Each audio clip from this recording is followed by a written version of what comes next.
That's the sound of rock and roll Memphis style from the debut album by 75-year-old Jerry Phillips. Jerry's dad was Sam Phillips, founder of Sun Records and the man who discovered Jerry Lee Lewis, Carl Perkins, and Elvis Presley. Here's Jerry, keeping it all in the family, to tell us how he made For the Universe with his daughter and what it was like growing up with Elvis at the breakfast table. If you don't like my guitar, baby, you can stick it where the sun don't shine.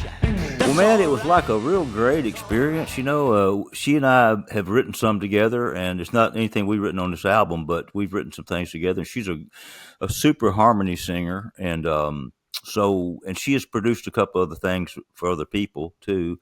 And so she was really raring to go to get back in the studio, and we were going to start this album on my brother that passed away, Knox Phillips. He was my brother. He passed away 3 years ago. Yeah. And we were going to start it on October the 30th, which was his birthday. And then COVID came along, you know. And so it kind of knocked. Nobody wanted to get in the studio or anything like that, and record. And I certainly didn't want to have a mask on the whole time I was in there, you know. So, so anyway, yeah, that's how it kind of got going. And you know, she's a good record producer. She really is. Scott Bomar also co-produced to it. Right. Scott has a band called the Bokeys, and he's got a lot of the ex Al Green High Records players in his band. You know, the ones that are still living. You know? Right, that's not a bad way to go. Yeah, they're really good. They really are. Sure, you know, they are, yeah, they are. But that's kind of how we just got started talking about.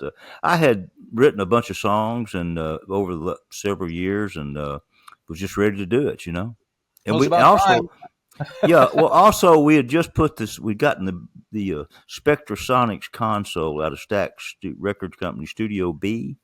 Right. That's exciting. And we refurbed it for a year. Scott Bomar had a lot to do with that refurbing deal, and we put it in our A room. Yep. Took our DDA console out, and then I wanted to be the first one to record on that new not new. It's a '70s vintage, but they sound great. They're great consoles. I'm sure. So yeah, recording your debut album in your 70s is something of a unique experience. Yeah. What are you waiting for? We don't have to mention that number. You know what I mean? Hey, be proud of it. I'm interviewing people who are in their 80s. I just talked to Steve Cropper the other day. He's 82 and he's got a new record out. I know. I know Steve real well. I've known him for a long, long time. You know, Steve, the first thing he ever published was with my father. I think it was High-Low Music. I believe it was. Right. His Fleece Circus was the name of it. Oh, okay. Yeah, that's when Bill Justice was working over there. Right. So, yeah. Okay. But, yep. So why did you? What did spur this record? Why did you decide finally this is the time to do it? Well, man, like you said, I'm not getting any younger, but I don't know. I just had all these songs that I really thought were good, and it was just time to do it. I mean, that's why I've got a saying, Marty, that when you're in the studio, you're not playing for the tape machine, you're playing for the universe. The tape machine just remembers it for you, you know. And so this is just kind of the universe working, man. I mean, I know that sounds odd, but it just kind of happened. And when we first started, we went there just to check the console out to make sure it worked fine. We said, while we're in there, we might as well just go ahead and bring some great musicians in. We kind of have a little jam session and see if it works. And so that was the beginning of the album, and everything worked, and the musicians were great, and so it just turned out real good, in my opinion. Yeah, I would say so. It starts out with you got a tune called Number One Girl, and it's got I noticed. I hope you don't mind me saying this, but kind of a Jerry Lee Lewis vibe going on there. Well, now, hello, baby. How have you been? It's just me, back in town again. But I've been rocking, rolling all over the world. Yeah, won't you listen up, honey, 'cause you're still my number one girl. Yeah, well, you know, it really wasn't intentional. This album really is a combination of all my growing up influences, you know, that I had on my life, and those guys were just around. And my dad always told me, you know, be yourself. because everybody else is taken. I don't know if he made that up or not, but so he always said, don't copy anybody or try to sound like him. So there was no intentions of making that try to sound like Jerry Lee Lewis or anything like that. I mean, I didn't Right. tell the piano player to do what he did, and Yep. Yep. and Yep. so and that song really is kind of interesting because actually I wrote that song during COVID with Jim Whitehead, but I was thinking about all my friends that were not able to tour or anything, and but when they're out on the road, all of them aren't completely truthful to their wives. So uh, when they get back off tour, not all of them are that way, but some of them are. But you're still my number one. You're still my number one girl. I've been rocking Right. all over the world, but you're still my number one girl. So that's kind of what the story behind Gotcha. that song is. Yeah. I can't imagine what it was like growing up with Jerry Lee and Carl Perkins and all those guys like hanging out. I mean, it just must have been mind blowing. Did your dad warn you about these guys? It's like, that Jerry Lee's a wildcat. You got to don't be, No, he really didn't. He was weirder than the most of those guys were. As far as so he wasn't scared of them or anything like that. But no, right. I mean, I would say Jerry Lee Lewis was the most the one that was the most sure of himself. Yeah. Elvis and those guys when they first started were they weren't sure whether they were any good or not. You know what I mean? But Jerry Lee Yeah. came in and said, "Hey, I'm great. Y'all got to listen to me, man." But coming over to our house, Jerry was Elvis was super nice. He brought the best looking girls I've ever seen in my life with him every time he come over there, and when Jerry was over there, he had good looking girls with him too. But he was just a whole different dynamic when Jerry Lee I'm was sure. there than when Elvis was there. When Johnny Cash was there, it was a different dynamic. And Roy Orbison lived with us for 2 weeks, and Man.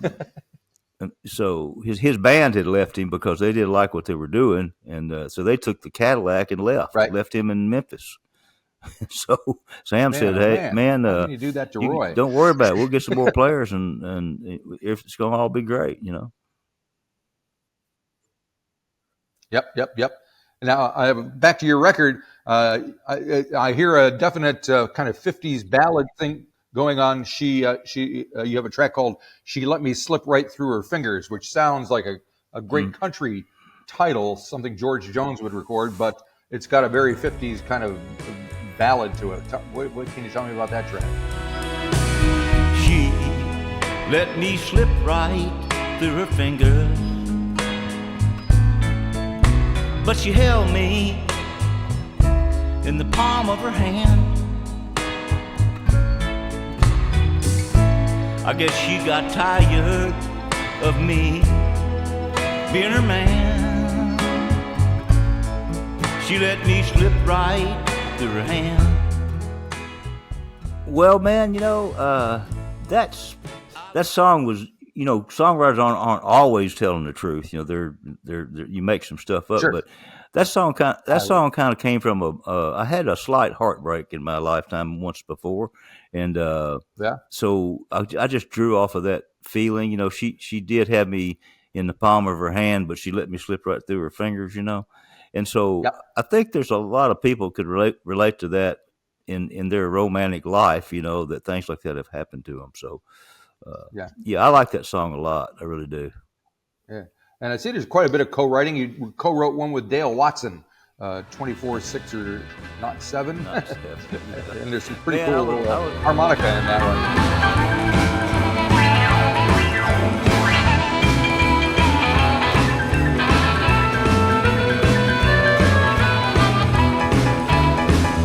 Yeah, I could take a day, you could too, but do anything that we wanna do. I could get drunk, honey, you could get high. It just might keep us from saying bye-bye. Yeah, I love you 24/6, honey, not 7. Don't Yeah, that's Lynn Jones playing harmonica. He's a great harmonica player. I was in Studio A. Dale had just finished his album he cut there at Sam Phillips Studio, and he was in Studio B with Matt Rossbang, and they were mixing, and I was in the Studio A just by myself writing, and I came up with this idea, about 24. I love you 24/6, not 7. Kind of everybody needs a break, and so I said, "Man, Right.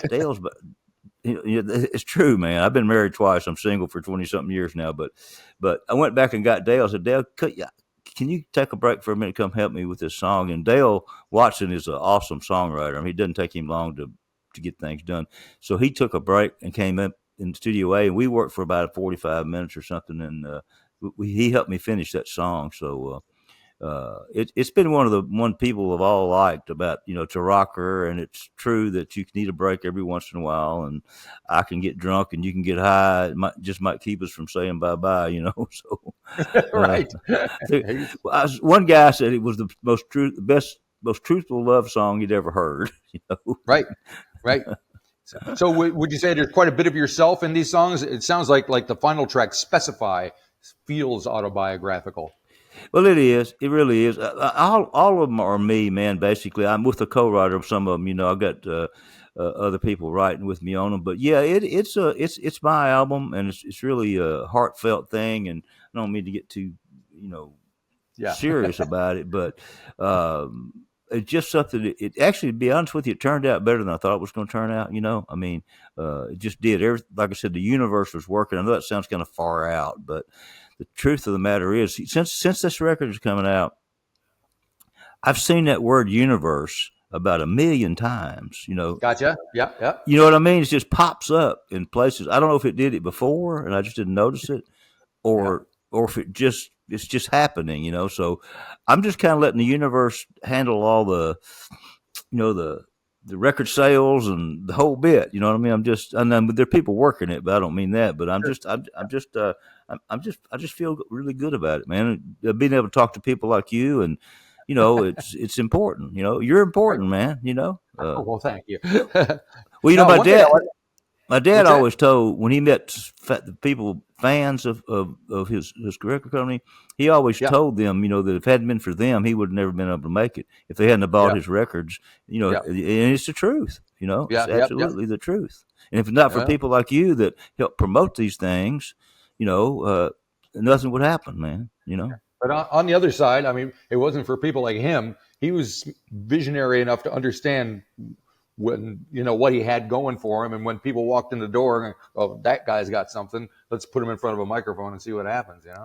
Yeah, well, of course, I'm sure you know it, but all he was concerned about when he opened Memphis Recording Service, which it never was Sun Record Company. Sun Records was located in there, but it never was called Sun Studio. But he only wanted to work with black artists. I mean, that's a pretty familiar story, I guess. But when when some of the people he releasing records to weren't paying him correctly, or at least he didn't think they were, kind of forced him into starting his own label. He never wanted to be the business guy, man. Although he turned into a great one, he never wanted to be that guy. He just wanted to cut the music, let somebody else worry about it, and just come on and cut some more music. I mean, his slogan was, "We record anything, anywhere, anytime." Well, thank God for that. So I see that the label itself has gone through a few iterations and ownerships over the years, but it seems to have a resurgence now. Do you have any awareness of what's going on with the Sun Record label at the moment? Yeah, I had meetings with those guys, not meetings that they want my opinion or anything. I've been on a couple of panels that they've asked me to be on, and they're putting some records out, new records out too, and they bought up some catalogs. They bought the Sun label from Shelby Singleton, who had it, and he also had Plantation Records, and he had a publishing company of his own, and so they've Jeannie kind C. of Riley was on Plantation, wasn't she? Yeah, Jeannie C. Riley, right, exactly. But they've kind of put that all under one roof. Yeah. And so they're releasing records that were on Plantation under the Sun banner, Yep. So they're it's a corporate thing where that's what corporations do. Right. Yeah, I know they got a guy. Ian Hutter is on Sun. I'm a big fan of his from his Mata Hoople days. So it's Chris Isaac now. Yeah. Chris Isaac. He was just here in town in Auckland not too long. Yeah, I love Chris, man. He's a great guy. I love him. Yeah. Now I got a record here that I think you had something to do with. Oh yeah, John, my buddy John Prine. Yeah. I could tell you some stories about that thing. I don't know if I should do it on. Please do. Oh man, I mean, it's probably too personal to tell, but John came in for it was the first time he'd ever cut a record with his band, his Right. own band. Yep. And Yep. they flew Knox and my brother out to, it was the University of Tennessee in where's the University of Tennessee? It's in Knoxville. Okay. And John was playing in Knoxville, so they flew us out there to listen to John, and of course we were a little bit familiar with him, but not too. And so anyway, we listened to him. We came back. We said, "Man, we got to cut something different." From John was doing some folksy type stuff and great stuff. And so he was supposed to be there like a month. No, see, he stayed 3 months, quit 30 something songs instead of 12, but there were some other things involved in that kept us awake. This was 1979, Gotcha. and Yeah. Yep. we rarely ever got tired, but John, he liked to get up late. He liked to eat about 9 o'clock at night. Eat. I'm not breakfast necessarily, but he'd like to eat before we started. So we'd come in about 10 o'clock at night, start the session, and we'd work all night long. And that went on for a couple of months at least. I said 3 months a while ago. It might not have been totally 3 months, but it was a long time that we worked there. Yeah. And then it was a good record, great record. I played guitar on it some. I played some rhythm guitar on some of the tracks, but my brother called my dad up. Of course, it's Sam Phillips, you know that. Yes. And he said, "Dad, you got to come down and hear this guy. He's so bad you're going to love him." You know what I mean? And Knox didn't mean it. He meant that as a compliment, that John's voice was so unusually weird. Yep. And it was, that you're going to love him. And he asked him, would he come down and produce a couple of cuts on the album? And he agreed to do that. And so he comes in, and we're working on Saigon, the song Saigon. I don't know if you've heard it or not, but anyway, they were playing it about 100,000 miles an hour, Saigon, honey, honey, honey, Saigon, da, da. And so I call him Sam because I don't want to call him Daddy. We've been to too much business together. So Sam says, "John, can you cut that tempo in half?" And he says, "Yes, sir, I can. I'll cut it in half." So he cut it in half, and he says, "Now," he said, "can you cut that in half?" And so they cut that down. That's where it got to the Saigon, honey, honey, honey, Saigon.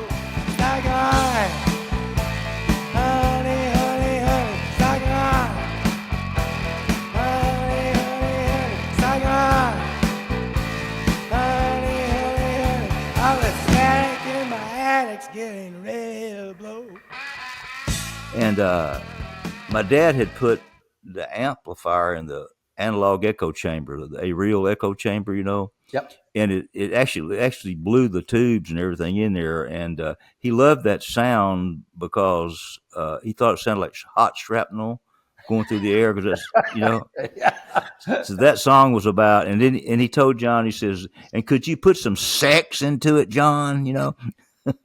So he had a weird way of getting things out of people. And it worked though, man. It worked. And one of the great things about that John Prine album was that this was the first time Sam Phillips had really kind of come out of, I don't know if you want to call it, he didn't retire. He just quit the music business. Yep, he did radio. He did all kinds of other stuff. Yep. But and so it was really, a cool thing. Then he cut one more song called "How Lucky Can One Man Get?" And that's a great song too. And I have to admit, I hate to admit it, but I think those two cuts are the best ones on the album. Oh, there you go. You know what I mean? I hate to say it, but it's true. And but it's funny how the record company didn't like that record at first. They thought we'd taken John in the wrong direction, and rock and roll and all of that. But John was all for it, man. He was 100% behind it completely. Right. So they didn't like it at first, and then I was baffled by why they weren't all excited about Sam Phillips coming out of retirement to cut one of their records for them. You know what I mean? Sure. And but there's kind of that corporate mentality thing going on again, or maybe they just didn't like the record. I don't know. I'm gonna give them a little break there, but okay. Anyway, it turned out real good, and we were all proud of that record. And as it turned out now, it's one of the most iconic, John Prine Yes, it records is. Yeah, yeah. I mean, that he made. whose idea was it to get John Prine to record the Ubangi Stomp? Bang stop with the rock and roll. Beats anything that you ever been told. You bang stomp, you bang style. When the beat it drives a cool cat wild.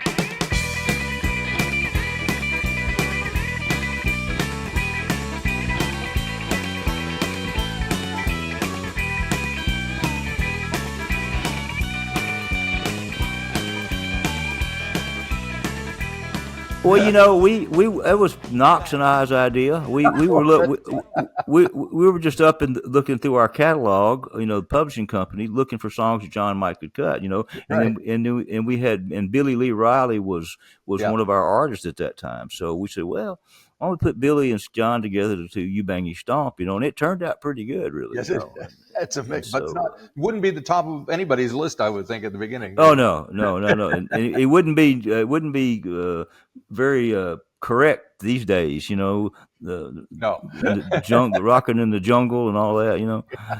But Right. And John Prine has, since he passed away, has achieved mythical proportions. I mean, people can't stop talking about it. He played here in Auckland a few years before he passed away, and he was amazing, of course. And his record company is still going and signing artists and making records. And yeah, and every time I talk to somebody, they always name check John Prine. So it's nice that he's got this legacy all of a sudden. yeah. I saw Fiona not too long ago. It was in Nashville. I think it was for the BMI Awards. Maybe it was one of those award shows. It was there for. She was there. We talked for a while, and she's a sweet lady and or sweet girl. I don't want to say lady. It sounds like she's old or something. But Right. John, during that album, he left and went back home a couple of times, but he left his Porsche with me. So I drove his Porsche. He had a Porsche sports car, I drove Right, it around, picking up chicks and stuff in John Prine's Porsche. That's a good way to go. It's a good way to go, man. It's almost as good as asking the girls if they want to go to watch movies with Elvis Presley all night That'll work. long at the Memphian. It always worked. Yeah, you just got to keep Elvis from him. Yeah. Oh, yeah. Well, he had plenty. Believe me, he did. I'm sure he did. Yeah, oh man. Yeah. Now I'm curious.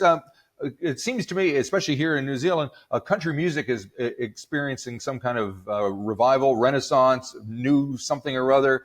Are you aware of that at all where you are? And do you have any thoughts about the current state of country music? Well, it's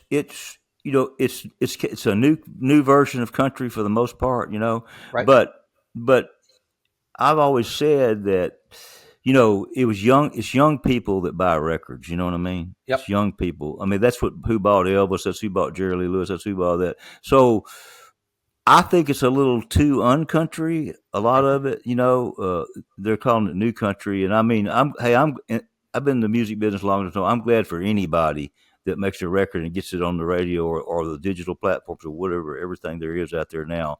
Yep. So I'm not one of those guys that's bitter about, I don't like that record and it shouldn't be on the radio or anything like that. I'm for everybody. But it's my problem with the new country music for the most part is I can't tell one singer from the other until a Chris Stapleton comes along or Yep. Somebody like that. There's a few others out there that are distinctive. Yep. And I was raised on people that, if you heard I don't mean to be throwing myself back so far, right. but if you heard Elvis, you knew it was Elvis. You heard Jerry Lee Lewis, you knew it was Jerry Lee Lewis. You heard Carl Perkins, you knew it was Carl Perkins. If you heard Roy Orbison, you knew it was him. If you heard Charlie Rich, you knew it was him. Yep. You knew it. You didn't have to say, well, is that Elvis or is that Billy Lee Riley or who in the hell is that? And so that's the only thing that bothers me a lot about country. And I love Nashville, and I don't want to offend anybody in Nashville because the greatest musicians in the world there, and it's the greatest songwriters in the world there. It's just a great town, but it is I think there is a corporate mentality that goes along with some of these record companies, and that's one of the reasons when my dad sold Sun Records to Shelby Singleton, there was other people trying to buy that label, and they were corporate people. Yep. And he just didn't have much appreciation for the corporate guys that were trying to buy up all the distributors and not really distribute independent record labels, you know. Yep. So because I think the major labels at that time thought rock and roll was going to be a fad. Yeah. You know, I'm talking about in the beginning. You know, they didn't think they didn't see any way it was going to last at all. And then when it did last, you started seeing the Ricky Nelsons and their Elvis, you know, and Bobby Darin and that kind of stuff, which are great artists too. Don't get me wrong, I like them all, and it's still going on today. You know, I mean, if it's a Garth Brooks hit, and that's a little bit behind. Garth still very relevant, but you know, the other labels want their Garth, you know, or you know what I mean. They want their. I hear some things now today that are starting to sound a little bit like another Chris Stapleton. You know what I mean? Yeah, I know what you mean. Yep. You know, I'm hearing it, but and of course, there's only one Chris Stapleton. Record labels have never been that. They're always reactionary rather than proactive. You know, there's a famous quote from the label that turned down the Beatles. So guitar bands are going out of style. This is in 1962. You know, so they had they don't know what's going on. Well, you know, I just think they're in it for the money, you know, and it's and you know, I'm in radio business too, and you know, we get asked a lot, you know, what do you think radio would like? Which one of these songs you think radio would like? You know, and they want up tempo or they want slow tempo or whatever. And you know, I just say, man, we just want good music. You know, I know we're formatted and all that, and you can't play 10 slow songs in a row, but just give me some good music, man, and we'll play it. Yep. I mean, there was a lot of talk, especially in country radio, about playing female artists, that they were very limited in the amount of female artists. Or do you know anything about that?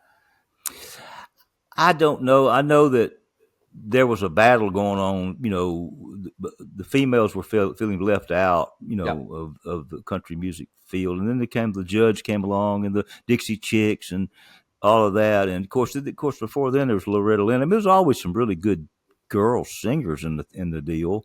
Girl artist, and in fact, you know, Sam had Barbara Pittman back in the 50s. That's right. You know Yeah. And so, and he had also the first all-girl radio station, WHER. I didn't know all that. girls. Yeah, he started it with the only person that was a male was the engineer, because there weren't any females that knew how to work on transmitters. Right. But he every girl he interviewed, they thought they were going to be the only girl on the radio station. He didn't tell them it was going to be an all-girl radio station, but it was the first nation's WHER. 1,000 beautiful watts was the slogan. I love it. You know what I mean?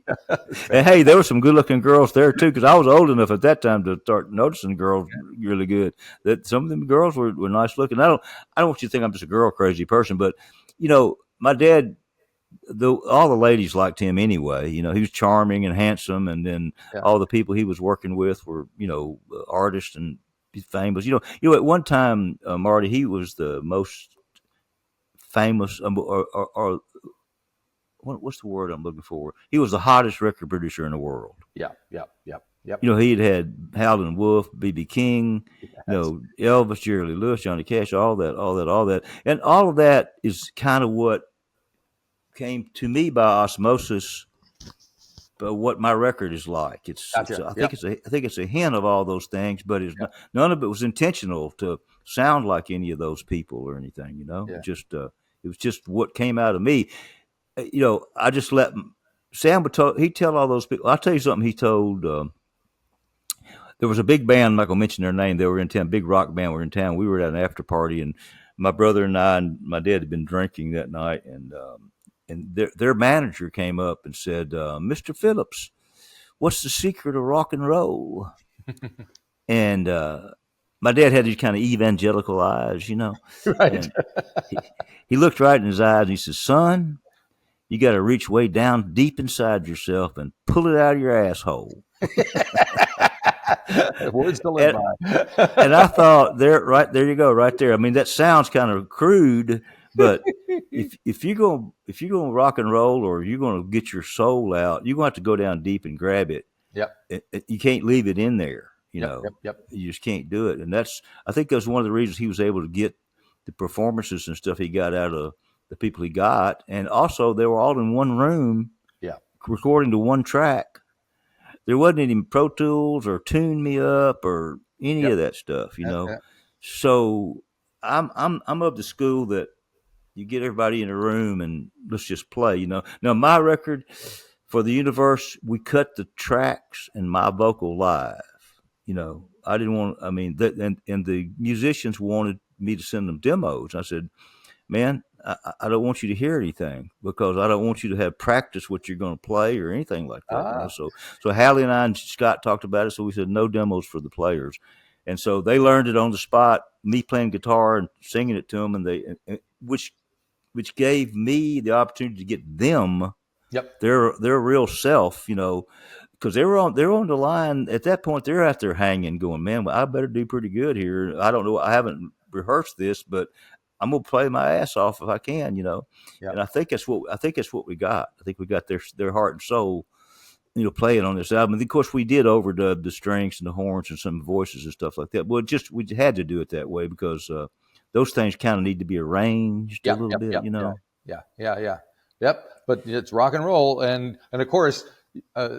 You think back, Rocket 88, which your dad had a hand in with Ike Turner and all that, and that was what, 1952? I mean, a lot of people look at that as the first rock and roll record. Here you are still doing it. It's fantastic. Yeah, well, Ike Turner got really bad at him because Sam he says, is there anybody else in this band that can sing? Because Ike was the singer, Yep.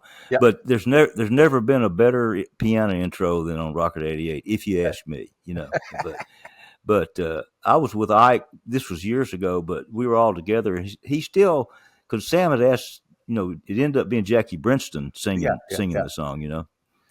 Ike never really got over that. Really? He never really got over that. He didn't. I mean, they didn't hate each other or anything, but Ike never really forgave him for not letting him sing on that song. So. Well, I think everybody remembers Ike from it now. So. Yeah, not that it's doing him any good, but there you go. Yeah, there was some real characters, man, that came through that Memphis recording service. Yes, yeah, and Sun Records. But my dad, he wasn't looking for anything the same. At that time frame, what was it? Dean Martin, Bing Crosby. Yeah, that's what was happening. Bonnie Ray, all those guys. Yeah, Mel Torme, I guess, and. But he was, he could have been looking for another Dean Martin, or if he'd have been a normal human. If he'd have been a normal human, he'd have been what he'd been doing. But he was not looking for that at all. Yeah. And he always told me, he just always stuck with me. He said, Jerry, if there's a hollow stump out in the middle of the jungle, and you put a dried animal skin on it and tighten it up real tight, and give somebody with some rhythm some sticks, they start beating on it with rhythm, you got music. There you go. Right there. That's your basic music.